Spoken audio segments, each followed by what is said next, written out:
Hey everyone, this is Cholera bringing you set 5 of the Winners League between Air Force Ace and Hwasong Oz. This is going to be Jaedong versus Sunny from Air Force Ace, and we just saw Jaedong even up the score 2-2. So, we'll see if the fact that Reach managed to start Air Force Ace off with a 2-1 lead amounts to anything. Of course, in order for Air Force Ace to do anything, they need to defeat Jaedong, the force of nature that we see right here. And Sunny is not exactly the knight in shining armor we would expect to be able to slay him. However, since I was mildly spoiled as to the fact that this game was interesting, I do expect at least a decent performance here from Sunny, even though the statistics would not necessarily bear that out. He is about 38%, I believe, 37% against Zerg in lifetime stats. He really hasn't really done that much in his career, even though he has been around for a good 6 years already playing in Star League. So I don't know. I mean, I'm just not expecting that much of a great game from him. However, he is being sent out for Air Force Ace. He's a huge underdog, and the one thing he's got for him is the fact that Destination's a very Terran favorite map. And here we're seeing some facial ticks here from Sunny. Oh, look at that. He's shaking his hand. Could this mean he got the same cybernetic implants that Flash got when he was young? Maybe that's why he does so well against Jaedong in this game. That could be it. I mean, Flash has the same facial tics or similar facial tics, and maybe, just maybe, he's gonna just pull off some Flash-style play here. I don't know, man.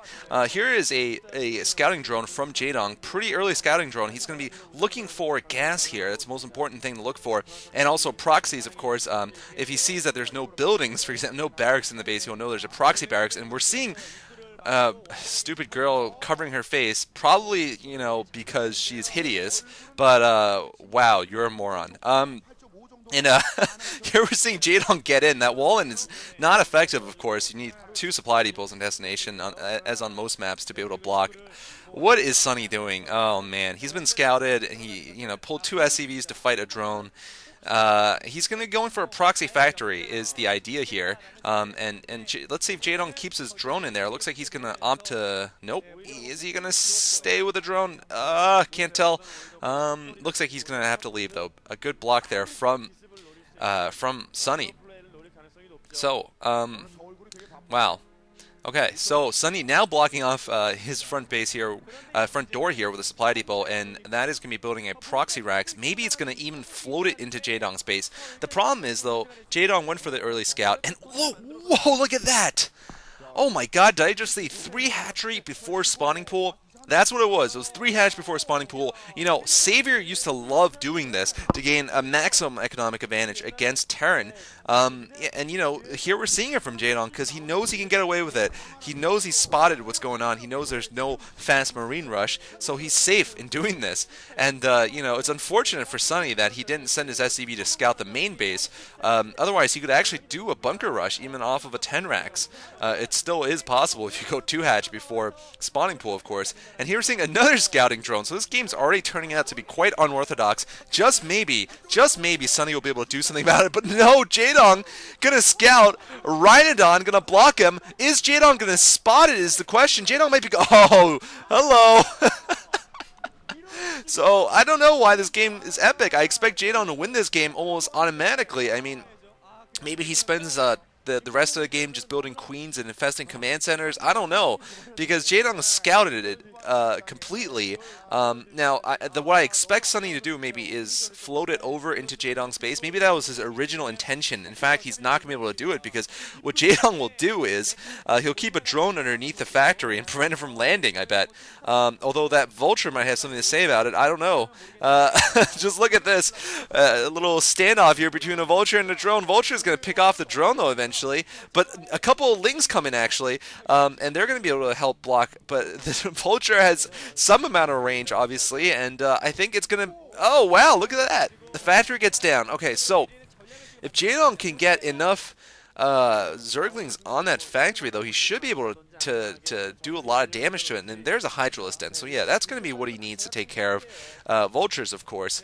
Looks like Jaedong going to get 4 Lings now total. Meanwhile, Sunny has expanded. Interesting. Oh, wow, look at that. Jaedong, brilliant there. Positioning his Lings perfectly Sunny completely foiled in his plan to build a vulture there. Wow. Complete failure there, and we're going to expect some Hydras out soon. I don't know. I mean, what Sunny's doing is sort of exactly what Up Magic does recently, except Up Magic wins this games, whereas what is going on here? So Sunny transitioning back to Medic Marine here. Whoa, this is just a bizarre game, a bizarre opening. Normally when you see a proxy factory, you're going to expect factory units afterwards, but maybe, I'm just keep saying, like, maybe this will be the thing that throws Jaedong off, that gives Sunny a chance at winning. Yeah, he is going to go for it. He's also got a starport going up, so I guess fast science vessels is a possibility, fast drop is a possibility, and the other thing is Valkyries, which is not a possibility, I gotta say, it just doesn't make any sense with Medic Marines around. So it's going to be either science vessels or dropships. I'm leaning towards dropships. Wraiths would also make no sense, just off of one gas. It's really hard to support a Wraith army of any kind. And here we're seeing Hydralisk moving south here. The problem is the Overlord has spotted a number of Marines, and possibly the fact, well, once the medic comes out, he's going to spot the fact that he's reverted back to medic Marines, and he's going to be prepared for that, probably with lurkers. And here we're seeing Jaedong plant his next expansion here, his third base, at the right side. There's nothing Sunny can do about it, though. This is earlier than you would usually expect. Normally, against a standard Terran build, the Zerg, waits until he has Mutalisk before he does this. And we are going to see fast science vessels here. All right, so fast science vessels is going to be the build. But look at this. Jaedong doesn't have a Spire finish, and there's a couple of Medic Marine coming out here.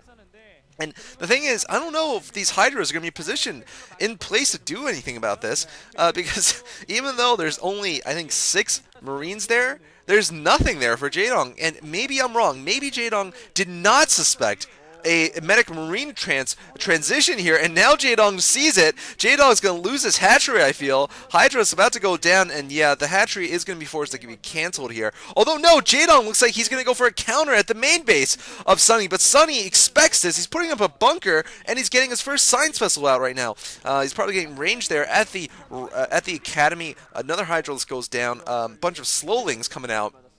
Don't know if these Slowlings are going to do that much, though. This is turning out to be a really interesting game. So Jaedong may have gotten faked out a little bit by the fact that there was a transition back into M&M. However, it's not going to matter. He's got a lot of Lings here. It should be able to take care of that small group of Marines. Yeah, and there we go. They just finished speed, so that's going to finish off these Medic Marines. Meanwhile, Jaedong looks like he's going to pick up his third at the left side base instead. Nice try there by Sunny to try to, kill off as many Lings as possible.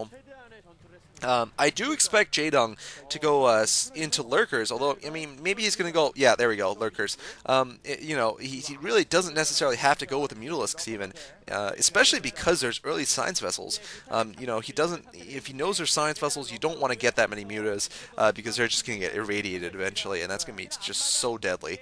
And here we go, Jaedong moving forward with 4 Lurkers. I don't see anything any force here stopping him, and the observer was trying to show us that perhaps he's going to bring a lurker behind the mineral lines. It's a possibility, certainly, to do some harassment. And here you go, 4 lurkers, and just a small handful of Medic Marines here. Looks like Sunny target firing one of the lurkers, trying to take one down. Doesn't manage to get it down, though. Second bunker going up. I think that's going to be enough, though, to deal with that small group of lurkers. Bunkers are very effective against small groups of lurkers, of course, without any further support. Here we're seeing the factory actually floating. It's gotten back into Sunny's base, and he's going to get a tank out of it. Oh no, though, Sunny loses his first science vessel. He's got a second science vessel coming out. But Sunny does not have necessarily anything to deal with that lurker in the back. He might get irradiate soon, though. He might be able to irradiate that lurker, which will, be the end of that. But until then, Jaedong will be able to get off a little harass here. And here we're seeing the lurker. Yeah, he is going to deny mining from a couple of patches. There we go. He is going to put it down. So